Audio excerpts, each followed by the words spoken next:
Every spring, I see RVers struggling with battery issues after storage. Either dead batteries, corroded terminals, or electrical problems that could have been prevented.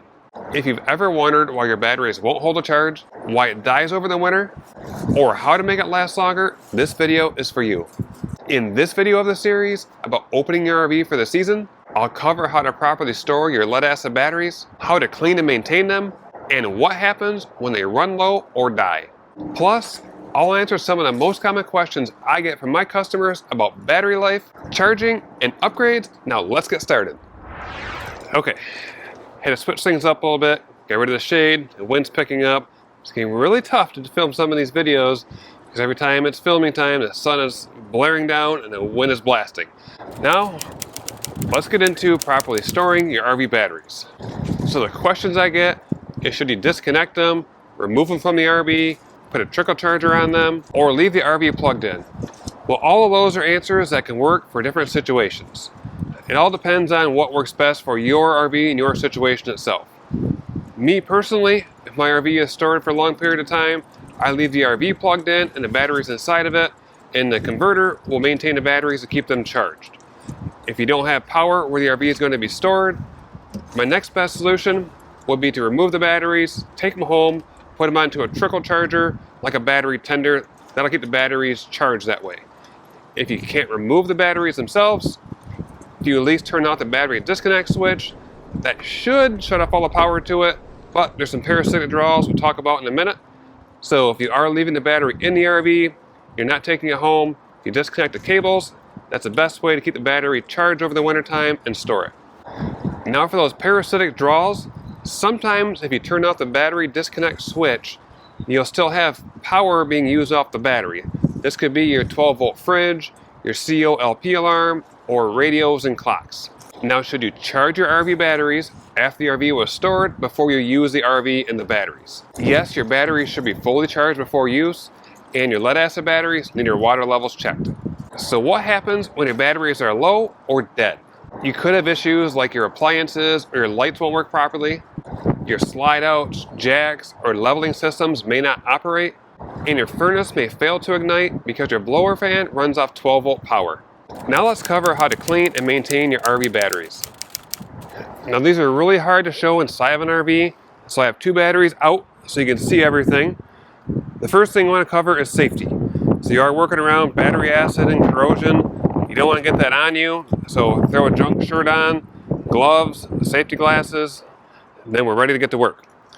The first thing we're going to do is clean out the corrosion. That's where, this towel out of the way. The corrosion is going to be the green, the white, all the buildup around these terminals. So if it's a dirty terminal, it's not going to make a good connection. So we can take a wire brush and clean off all of that corrosion around there. If it's really bad, they do make a corrosion spray you can put on. It helps break down the battery acid.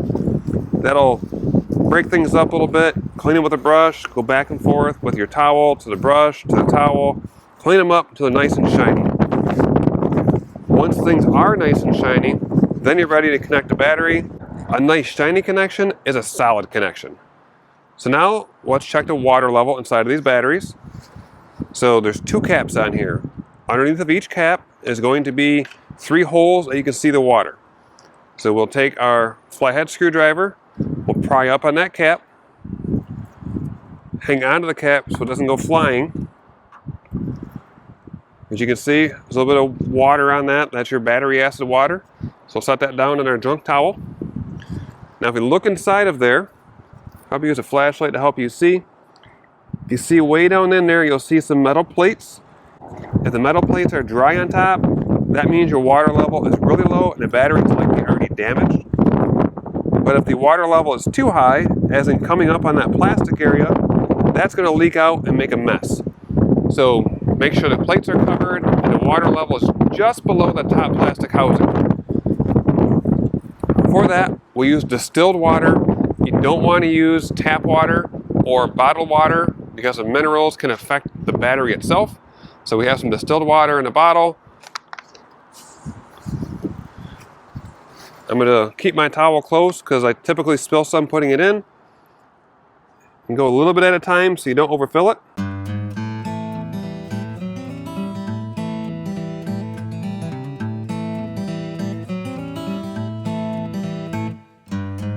Wipe off any excess. Now we'll put the cap back on. And keep in mind, each one of those holes is separate. So if you fill up one hole, it doesn't transfer to the other ones. So each one is filled by itself. So you put the cap back on, just give it a push, it'll snap right in place. Now as you can see, those caps can go on 2 different directions.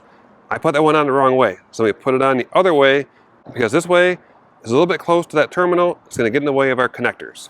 So pop that off, spin it around. Now it's on the proper way. Now remember, when you're storing your batteries for the winter, a great way to store them is with a battery tender. That's a really low trickle charge type of charger. It doesn't take a lot of power. It keeps the batteries topped off, doesn't let them drain out, and doesn't overcharge them. So I like the Battery Tender Junior. This one that's on the screen is the one that I use on my batteries I store for the winter. Now remember, when you're putting your batteries back into the RV or reconnecting things after you clean them up, you can put an anti-corrosion spray in those terminals. That helps keep things clean without corroding over time.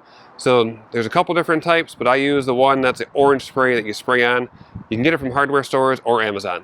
So now for some frequently asked questions. Why do I have to replace my lead acid battery every year when other people can get a couple years out of their batteries? So your battery life depends on the battery usage, how you store the battery, and how the battery is normally charged. If the battery is always drained down completely, that battery will be depleted faster and you have to replace it more often. The next question, why is my battery dead even when the RV is plugged in? This could be a couple causes. The most common one I see is a battery disconnect switch is turned off, or the converter is bad. It also could be a corroded connection, preventing power from reaching the batteries. Well, can I switch to a better battery to avoid the problems I'm having? Yes, you can go to an AGM or a lithium battery. They last longer, they don't require the same maintenance as lead acid batteries. But they do have a higher upfront cost, and they might require you to upgrade the charger system inside of the RV. So proper maintenance and storage can save you a lot of money by prolonging the life of your RV batteries. If you're looking to learn more about RVs, you'll want to check out the RV education page on our website, where you can get more helpful tips and resources.